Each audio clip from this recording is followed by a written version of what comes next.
Hey, Changemaker! Welcome to Learning for Good, the only podcast that teaches nonprofit leaders how to leverage training to drive performance, improve capacity, and fuel their mission impact. Do you ever feel like your nonprofit is growing, but your people just aren't keeping up? Or like you're fixing the same problems over and over? Do you wonder how to build confident, capable staff who know how to lead, not just execute? If we haven't met yet, I'm Heather, and I know how hard it can feel to get people to do what's expected of them. Trust me, I have 3 kids. I've tried telling people what to do and how. I've tried the traditional training approaches, and I realized that just doesn't work. And that's when I started researching what does work. Now, I help mission-driven leaders use learning to drive performance, build capacity, and make change that lasts. And I'm sharing it all on this podcast. So block your calendar, turn off your Teams or Slack chat, and let's dive in. It's Learning for Good. Candid.org reports that 69% of all nonprofit staff identify as women. And 62% of nonprofit leaders do too. According to Independent Sector, there's over 9 million women in the US. My question is, how are we developing women as they take on these roles? We know that people manager development is a need that many organizations have. We know that executive teams need support and coaching. We know that many nonprofit leaders are on the brink of burnout. So what are we doing to support our female leaders? Not to change them, but to help them feel confident, capable, and courageous in their leadership. The challenge is it's not an easy conversation right now in our current environment. Women's leadership development can fall under DEI, diversity, equity, and inclusion, and DEI is under scrutiny. And this can impact our organization's ability to get federal funding. So what do we do? How do we support women leaders without compromising funding if that's an important part of your portfolio? It's a real challenge and probably one that you've grappled with yourself. So today we're going to explore women's leadership development. How do we develop our women leaders? With my guest, Marisa Ciesluk. Let's dive in. It's Learning for Good.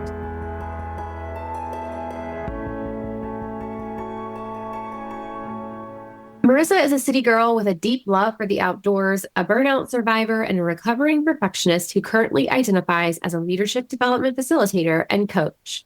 Passionate about bringing more love, humanity, and women's voices to our workplaces and world, she helps brilliant women see that they don't need to be more qualified, more polished, more prepared to lead well. They need to be more themselves without compromise. As the chief fire starter and visionary behind MWC Leadership, she partners with women and organizations to grow leaders who are well, courageous, and uncompromising in who they are. An astute observer, passionate co-creator, collaborative change maker, and compassionate disruptor, Marisa knows firsthand that when leaders aren't well, teams and organizations aren't well. A seasoned facilitator, certified coach, and dynamic speaker, Marisa is known for her intuitiveness and deep listening. Highly adept at holding space for clients, Marisa supports individuals, teams, and groups as they stop pretending everything's fine and start addressing the mindsets, behaviors, and patterns that keep them from the success they desire. Marisa blends inner deep work with practical tools to show people there are different ways to lead, work, and connect. Marisa is also the creator of Wonder Walks, a mind-body leadership experience that takes conversations out of Zoom rooms and boardrooms and onto the trail. These walks spark clarity, unlock creative thinking, and lead to some of the most honest breakthrough moments in her work with individuals and teams. Whether she's leading a retreat, guiding a team through change, or supporting a woman on the edge of more, her work is rooted in 2 core beliefs: that self-leadership isn't optional, it's foundational, And if the collective energy of people on fire is what will change our workplaces, communities, families, and world. She's on a mission to inspire that fire. When she's not facilitating, speaking, or coaching, Marisa is listening to podcasts, writing, sitting around the fire pit, taking walks, reading, and dreaming up her next adventure. A working mother to a curious little human, a wife, and a rescue dog mom, Marisa knows how to dream big and overcome internal blocks to navigate the external challenges. She's faced her profound fear of heights and summited Mount Kilimanjaro in Africa, completed 2 marathons, and endured a half Ironman. Marisa, welcome to the show. Thank you so much, Heather. I'm excited for our conversation today. Me too. And you know what? I somehow attract marathon runners on the show. So I think you're at least the 3rd marathon runner that I have interviewed that has mentioned that anyway. It's come up in our conversation or in their bio. So you are in good company. Maybe there's something to that commitment, that dedication, the discipline. Yes. Something to that we see in people who are doing this type of work.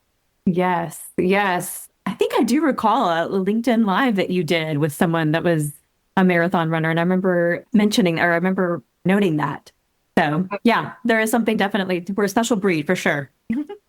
I am not a marathon runner. And so I will not put myself in that category. I do think I have a lot of discipline. I just do not enjoy running.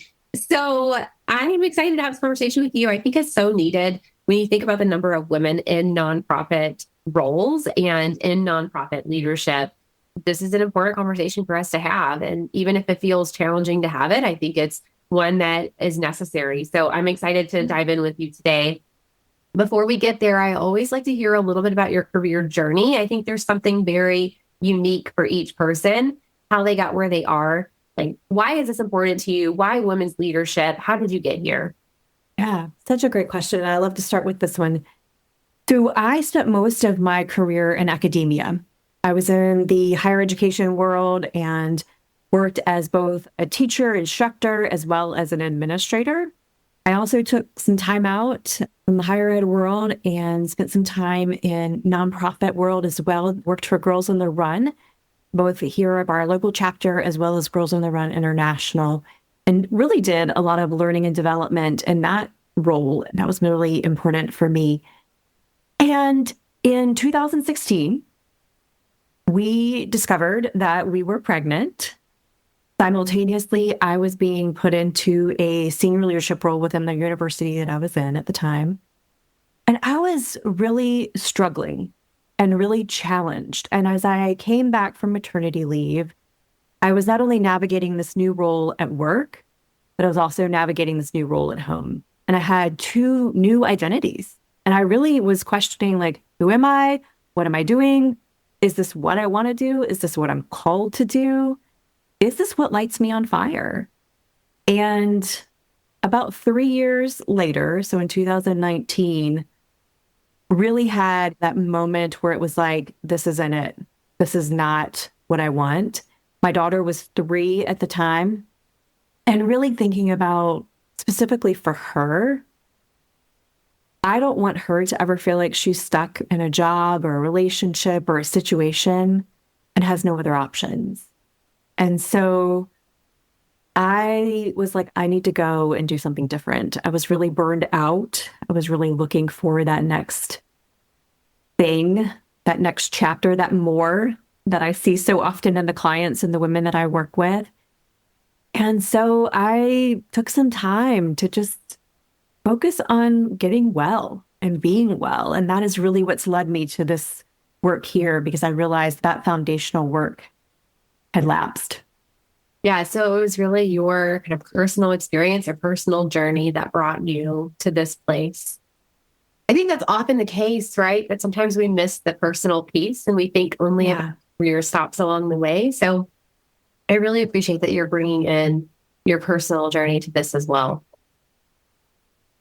I'm sure probably somewhat related to that. Share a little bit about your philosophy around leadership development. Your bio talks about lots of different things with your connection with nature and being well and developing as a leader. So what is your philosophy on leadership development?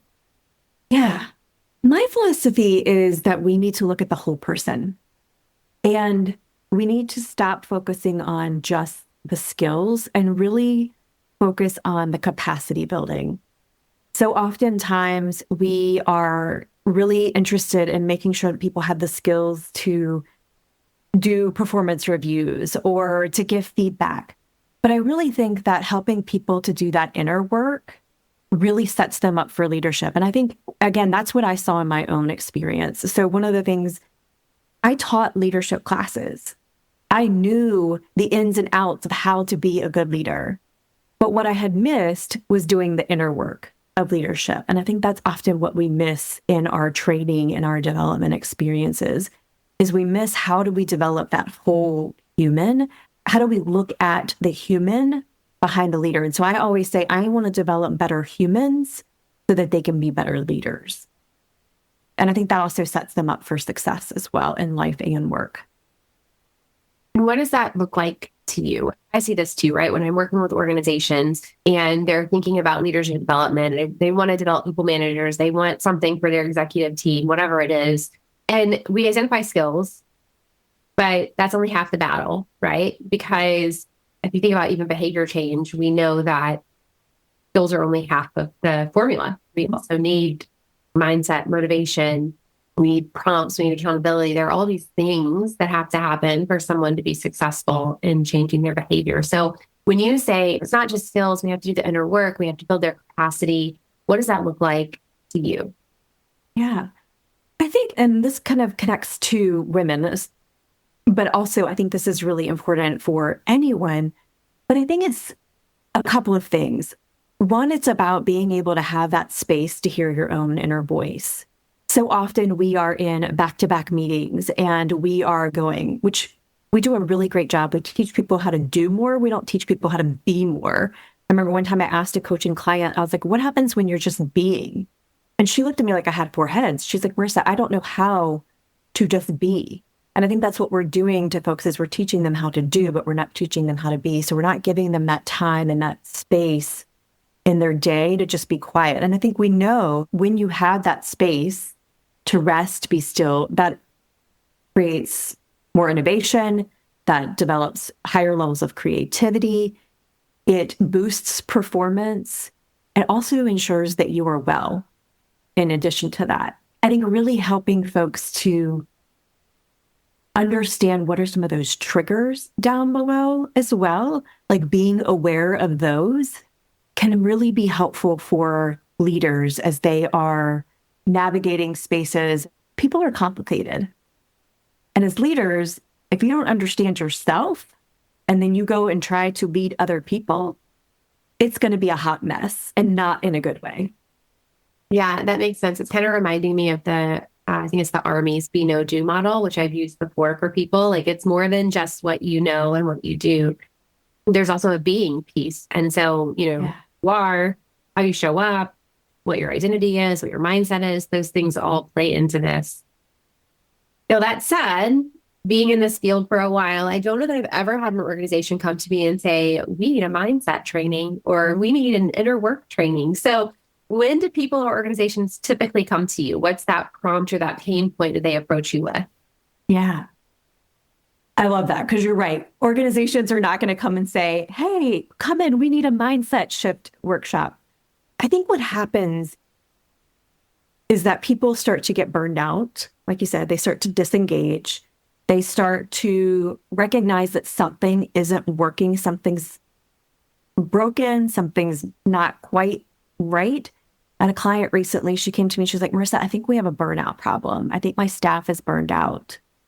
And as we did some initial discovery, there is the burnout, yes. But there's also some cultural shifts that need to happen within that organization that we're looking at and identifying to say, like, especially with their capacity for each of the people, the staff members. So we're looking at that specifically, but also some better practices so that they can create a stronger sustainability. So I think a lot of folks come to me when they are feeling that burnout within their culture or in themselves, when they're recognizing that they need a more sustainable way of working. I also work with a lot of clients that are shifting from individual contributors to leaders, to people leaders. Because again, people are messy. And we teach people how to do. And so they're great individual contributors. And then they get promoted into this leadership role. And they're like, now what? And oftentimes we don't, and I know this was true for me, I didn't get a leadership training. I got how to do my reimbursements, what forms I needed to sign, how to submit my budgets.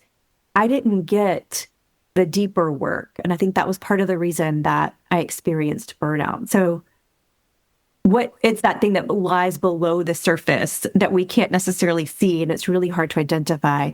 But often that is that root of the burnout, the disengagement, the disconnection, the distrust that exists in organizations. Do you wish you could connect with other nonprofit learning and development leaders? I know what it feels like to want someone to bounce ideas off of and to learn from, someone who really understands you and your work.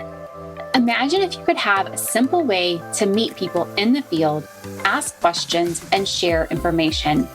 That's why I created the Nonprofit Learning and Development Collective, where nonprofit L&D, talent management, and DEI leaders can connect with each other quickly and easily in a virtual space. When you join this community, you will walk away with a new, diverse, and powerful network and a sounding board for your staff development needs. So if you're ready to exchange ideas and collaborate with your peers, come join the Nonprofit L&D Collective.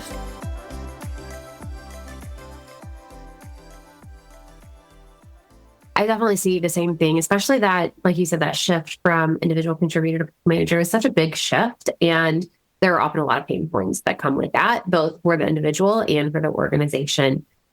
Now, that said, that applies to lots of different people.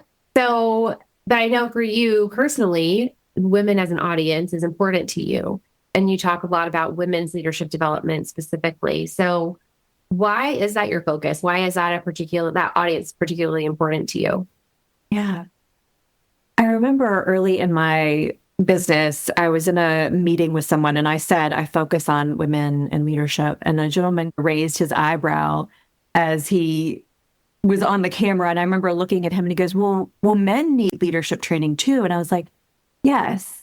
And also that sometimes manifests differently, that might look differently. For me, it is a personal thing. It's really what I feel called to do. I was one of those women who really lost herself in leadership. I lost my voice.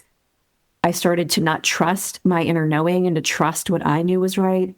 I really struggled with being authentic to who I was because many of the leaders that I had worked with were men. And so I was trying to emulate them, which wasn't aligned with who I am. It's not authentic to who I am.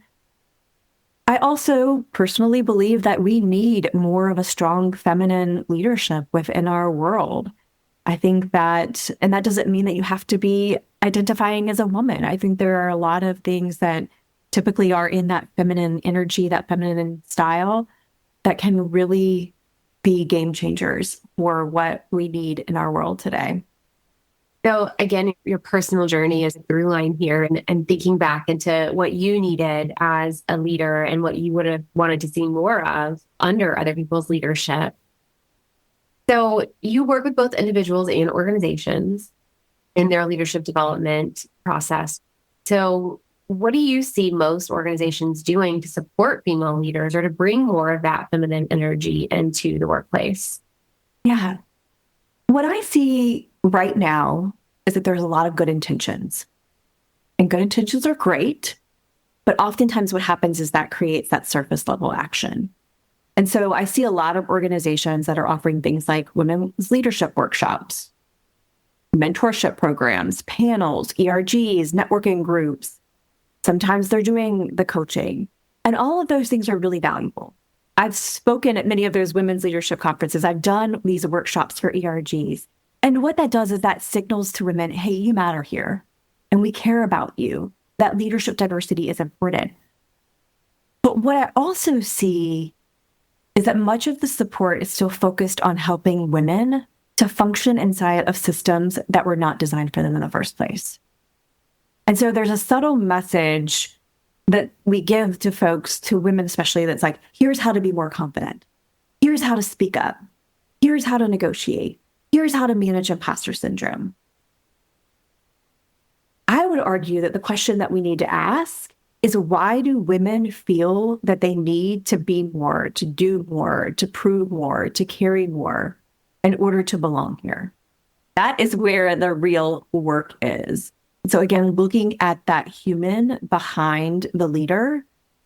And so I think what we need to think about is, yes, investing in people is really important, but investing where we're only stopping at the skills and not giving them that deeper work, I think is a disservice to our folks. So helping them to create sustainable practices, helping them to learn how to trust themselves and learning how to impact and effect systemic change as well. Yeah, that makes a lot of sense. As I'm thinking about the nonprofit leaders and nonprofit L&D pros who are listening to this thinking, okay, that's great.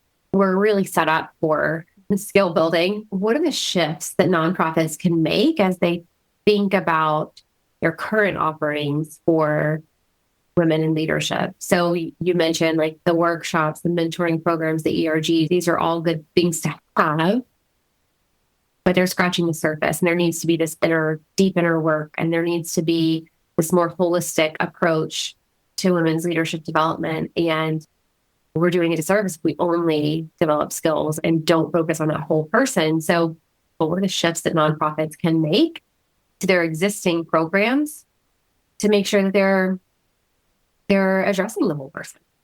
The important shift here is to look at not fixing the woman, not fixing the human, but rather fixing the system. And so if you are noticing, and this could go for anyone, right, within your organization, if you are noticing there's disconnection, if you notice that there is a lack of engagement, if you're noticing some signs and symptoms of burnout, that is signaling that folks are not well within your organization. So what does that mean? And you mentioned burnout in the intro, and I think that's really heavy, and especially within the nonprofit sector. We are definitely seeing that for sure. So I think that's a signal to look at, what are the workload expectations? Are they equally distributed throughout your current workforce? Is everybody in the right place in that organizational structure? And if not, how do we need to shift or move? What are some of those gaps that we can address? I see this a lot, this lends itself towards women, the emotional labor of an organization and of workforces. I see this so often. Women are the ones that are planning the birthday parties for the staff. Women are the ones that are making sure that the cards are getting signed for birthday events. Women are the ones that are planning the team building events and the staff retreats. What if we take a look at that and really think through, like, does that need to solely be designated to women? How can we equally distribute that throughout the rest of the group, throughout the rest of the staff? I see that a lot. And that's part of the challenge there, is that's the labor that doesn't often get recognized. It's not on your performance review. It's not in your job description. And so when it comes time for promotions and leadership roles, that's often the stuff that has been done that isn't being taken into account. So taking a look at that, looking at how are folks making decisions, who's at the table for those decisions. When you go to make a decision, is there a diverse group of voices that are recognized? If not, how does that need to shift? I think building that awareness is really helpful. And then creating that psychological safety, which I think starts with the trust. If that trust is broken, your organization is very quick to fracture. So I think those are some ways that you can really start to hone in and start to create some applicable changes.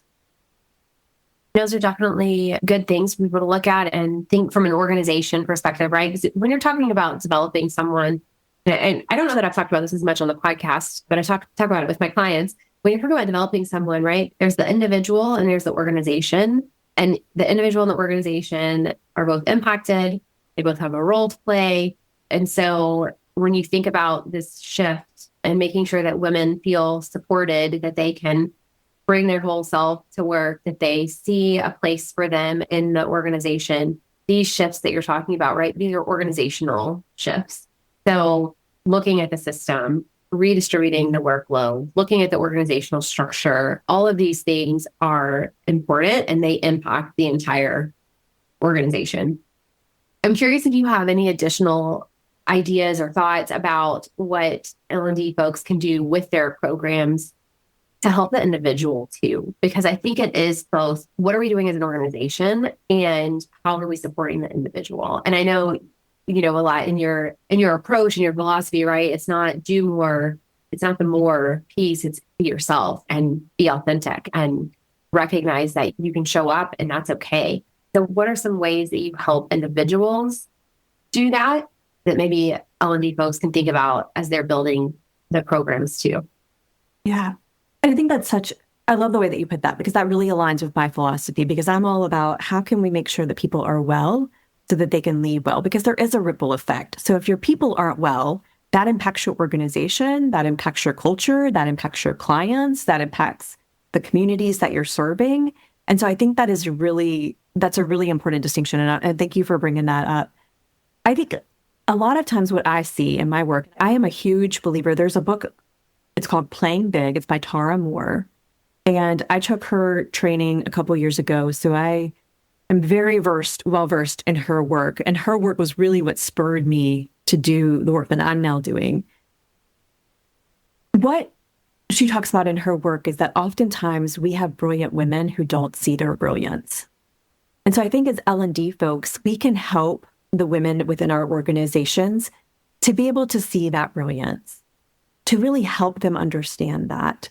One of the exercises that I do with clients is called a core nutrients exercise, where they're really identifying what are those things, just like food and water we need in order for our physical bodies to manifest. What are those things that we need for our soul to feel alive so that we can feel grounded and supported within ourselves?